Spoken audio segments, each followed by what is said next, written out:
नमस्कार दोस्तों, आप सभी का फिर से स्वागत करता हूं सुखदीप के आवाज़ में। यह कहानी हमें जिस लड़की ने भेजी है उसने हमें बताया है कि जब उसके साथ यह हादसा हुआ उस समय वह बहुत ही डरी हुई थी और शायद अनजान थी। इस बारे में कुछ नहीं जानती थी जो इस लड़की के साथ हुआ था।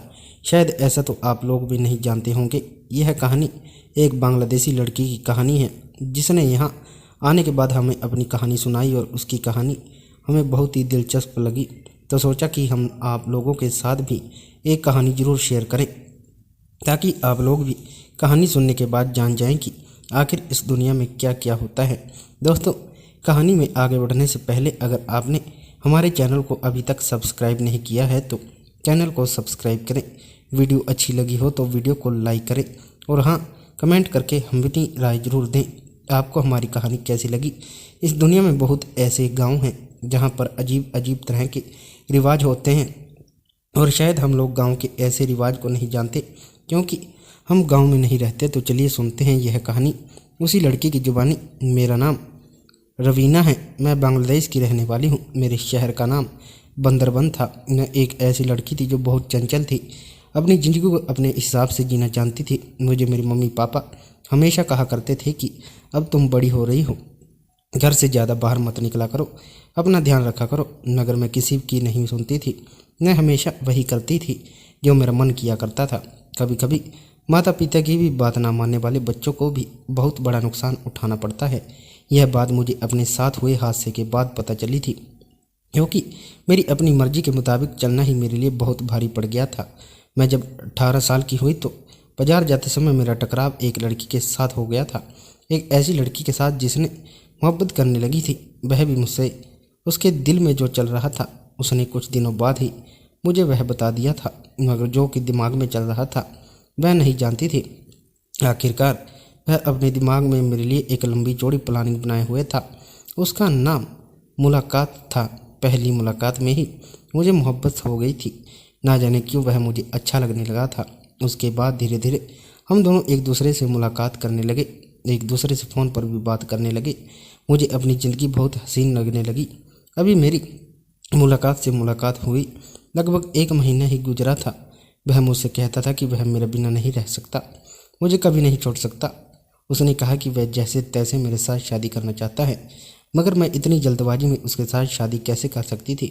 मैंने कहा अभी मैं पढ़ाई कर रही हूँ, मेरी कम उम्र है, मेरे घर वाले तुम्हारे साथ मेरी शादी इतनी जल्दी नहीं करवा सकते।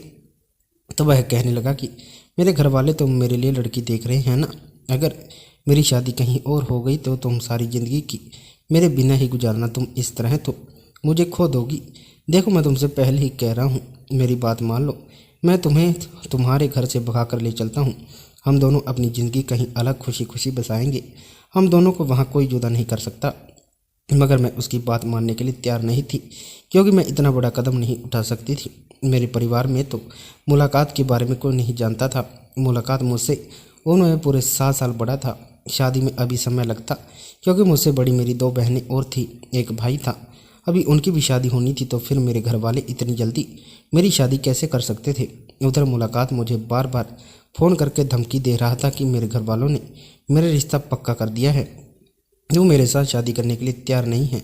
अगर तूने मेरी बात नहीं मानी तो मैं अपनी जान ले लूँगा, फिर तू मेरा मुंह देखना। मैं तंग आकर अपने घर वालों की मर्ज़ी के मुताबिक शादी कर लूँगा। उसके बाद मुझे मेरे मन की खबर भी मिल जाएगी और मेरी शादी होने क्या भी। अब मैं क्या करती। मैंने बहुत सोच विचार किया। मुझे कहीं ना कहीं तक की वही रास्ता नहीं दिखाई दे रहा था जिससे मेरी और मुलाकात की शादी हो सकती हो। हार मानकर मैंने मुलाकात की बात मान ली थी। एक यही रास्ता था कि हम दोनों यहाँ से भाग जाते और फिर एक दूसरे के साथ शादी कर लेते। रात के अंधेरे में मैंने मुलाकात के साथ मुलाकात करने का फैसला किया और इस तरह से अपना घर बार छोड़कर मुलाकात के साथ भाग आई थी। उसने मुझसे कहा था कि वह मुझे मुंबई ले जाएगा, वहाँ जाकर वह कोई नौकरी ढूंढ लेगा और उसके बाद रहने का भी बंदोबस्त कर लेगा, फिर हमारी ज़िंदगी बेहतर गुजरेगी। मगर वह तो ना जाने मुझे ऐसी कौन सी जगह ले आया था जो पहचानने में भी नहीं आ रही थी। वह मुझे ट्रेन में बिठाकर बहुत देर ले आया। यह जगह कौन सी थी, मैं कहाँ आ गई थी, मैं कुछ नहीं जानती थी। मैं मुलाकात से बार बार इस जगह के बारे में पूछती तो वह कहता था कि खामोश बैठी रह, जगह पर पहुंचने के बाद तुझे सब कुछ पता चल जाएगा कि तू कहाँ आई हुई है। उसका ऐसा कहने पर मैं खामोश बैठी रही। फिर मैंने उससे कोई सवाल नहीं किया था।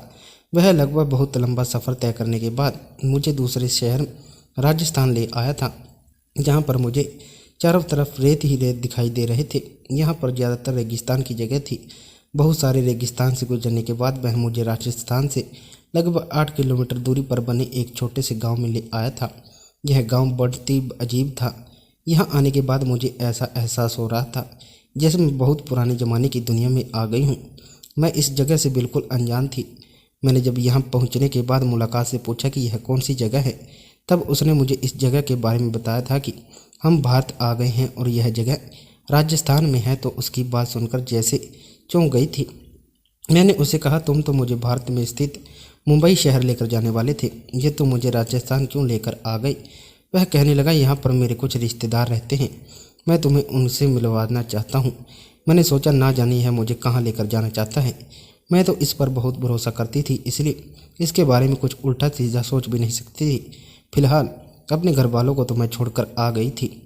मेरे पीछे उन लोगों का ना जाने क्या हाल हो रहा होगा। वह मुझे जगह जगह तलाश करते फिर रहे होंगे और फिर एक दिन सब्र करके समझ जाएंगे कि उनकी बेटी घर से भाग गई। घर से भागते समय 1 मिनट के लिए भी मेरे पैरों नहीं कांपे थे। मुझे अपने बूढ़े माता पिता का एहसास नहीं हुआ था कि मेरे वहाँ जाने के बाद उन लोगों को कैसी कैसी जिल्लत का सामना करना पड़ा होगा। फिलहाल मुझे तो मुलाकात की मोहब्बत के आगे कुछ नज़र नहीं आ रहा था। जैसा वह कहता चला मैं वैसा करता। मुझे सब कुछ बिल्कुल ठीक ठाक लगता था। यहाँ पर वह मुझे जिस गांव में लेकर आया था, इस जगह पर बहुत बड़ी बड़ी हवेलियाँ बनी हुई थी। उसने मुझसे कहा था कि वह इस पूरे गांव को अच्छी तरह से जानता है, क्योंकि सभी लोग ज़्यादातर उसके रिश्तेदार हैं। एक हवेली के आकर वह रुक गया था और मुझे हवेली के अंदर चलने के लिए कहने लगा। मैंने कहा कि पहले तुम अंदर जाओ, मैं तो यहाँ किसी को भी नहीं जानती। तो वह कहने लगा, अरे अंदर चलो तो सही, यह खुश हो जाएंगी। मैं फिर भी अंदर नहीं जा रही थी। मैंने कहा कि मैं तुम्हारे साथ ही अंदर चलूंगी, ना जाने तुम्हारी बुआ का रिएक्शन मुझे देखकर कैसा होगा। उसने मेरा हाथ पकड़ा और वह मुझे घर के अंदर ले जाने लगा। मैंने देखा था कि इस घर के अंदर एक बहुत बुजुर्ग औरत और एक बूढ़ा आदमी बैठे हुए थे। मुझे आते हुए देखकर उन दोनों के चेहरों पर खुशी छा गई थी। वह लोग बहुत खुश हुए। उन्होंने राजू को गले लगा लिया। मुलाकात ने मेरा हाथ पकड़कर उस बूढ़ी औरत के हवाले कर दिया और कहने लगा कि यह रही आपकी अमानत, अब इसे अपने पास रखिए। यह कहकर मुलाकात पीछे की तरफ हट गया, जबकि मैं कन्फ्यूज हो रही थी कि उसने मुझे उन लोगों की अमानत क्यों कहा था। बल्कि उसे तो खुशी खुशी अपनी बुआ को यह बताना चाहिए था कि यह वह लड़की है जिसके साथ मैंने शादी की है, यह आपकी बहू है। वह लोग मुझे देखकर खुश तो बहुत हो रहे थे, लेकिन मेरे साथ बड़े अनजान जैसा बिहेव कर रहे थे। वह बूढ़ा आदमी मुलाकात को लेकर हवेली से बाहर चला गया, जबकि उस बूढ़ी औरत ने मुझे बिस्तर पर बैठने के लिए कहा। वहाँ मैं खड़ी बड़ी चारपाई पड़ी हुई थी। मैं उस चारपाई पर बैठ गई। वह औरत कहने लगी कि अभी मैं तेरे लिए खाना लगवाती हूँ, लंबा सफ़र तय करके आई है, भूख ही की प्यासी होगी। सच में भूख तो मुझे बहुत तेज लगी हुई थी। रास्ते में सिर्फ मुलाकात ने मुझे 1-2 जगह चाय ही पिलाई थी। उसने ज़ोर से आवाज़ लगाई और कहा कि खाना लेकर बाहर आ जाओ। थोड़ी ही देर में मैं एक दूसरी औरत खाना लेकर आ गई थी। उसने मुझसे कहा कि खाना खाना शुरू करो, मगर मैं खाना ऐसे कैसे कर सकती थी, मुलाकात को भी तो भूख लगी होगी। ना जाने मुझे मुलाकात का इंतज़ार वह ना जाने कहाँ चला गया था। मैंने उस बूढ़ी औरत से कहा कि आप मुलाकात को बुला दीजिए, हम दोनों साथ में ही खाना खा लेंगे। उन्होंने कहा, मगर वह तो यहाँ से चला गया। उनकी बात सुनकर तो जैसे मेरे पैरों तले से ज़मीन निकल गई थी। मैंने कहा, कहाँ चला गया? अभी तो यहाँ पर आपके साथ जो आदमी मौजूद थे वो उनको बाहर ले गए। उस औरत ने कहा, हाँ वह आदमी मेरा पति था। उस लड़की को हम तुम्हारी कीमत दे चुके हैं और वह उसे लेकर यहाँ से चला गया। मैंने कहा, आप यह क्या कह रही हो? कौन सी कीमत, कौन सी कीमत? यह कहते हुए दौड़ती हुई दरवाजे तक आई थी। जब मैंने देखा कि दरवाज़ा तो बंद था, पीछे से वह बूढ़ी औरत और वह दूसरी वाली औरत, उन दोनों ने आकर मेरे बाजू पकड़ लिए और कहने लगी कि कहाँ भाग रही है लड़की, तेरे पास यहाँ से जाने का कोई रास्ता नहीं है, हमने तुझे खरीद लिया है, अब तू यही रहेगी। मैंने कहा, अरे तुम लोग यह कैसी बातें कर रही हो?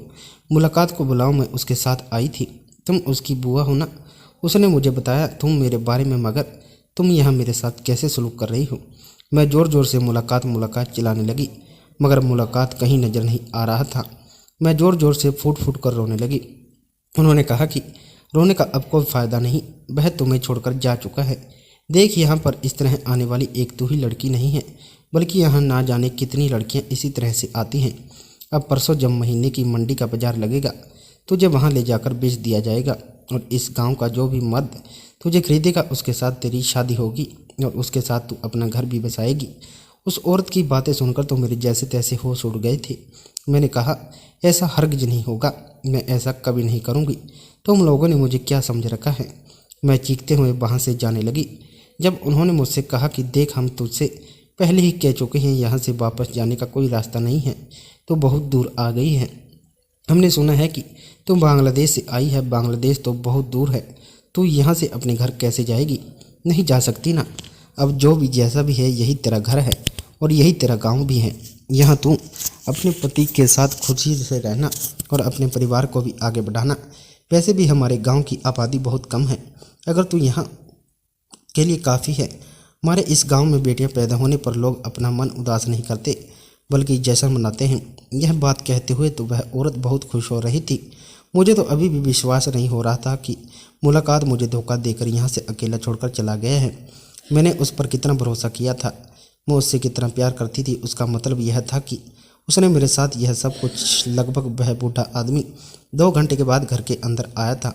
मैंने उस आदमी से भी पूछा था कि मुलाकात कहाँ पर है, तो उन्होंने भी मुझसे यही कहा था कि वह जा चुका है। हमने तेरी कीमत उसे पूरी 10 लाख रुपए दी है। अब तुझे सारी ज़िंदगी यहीं पर गुजारनी होगी। उस समय बातें सुनकर मेरा दिमाग दर्द से फटा जा रहा था कि आखिर मुलाकात ने मेरे साथ यह क्या कर दिया। क्यों वह मुझे इन लोगों के हवाले छोड़कर चला गया था? ना जाने यह लोग मेरे साथ क्या क्या करते। इस सवाल ने अगर उन्होंने इस खरीदा था तो क्यों खरीदा था, और मुलाकात मुझे इन लोगों के हवाले क्यों करके चला गया था? आखिर क्या मतलब था? और यह लोग मुझसे कि इस तरह की बातें कर रहे थे, यह सब मैं जानना चाहती थी।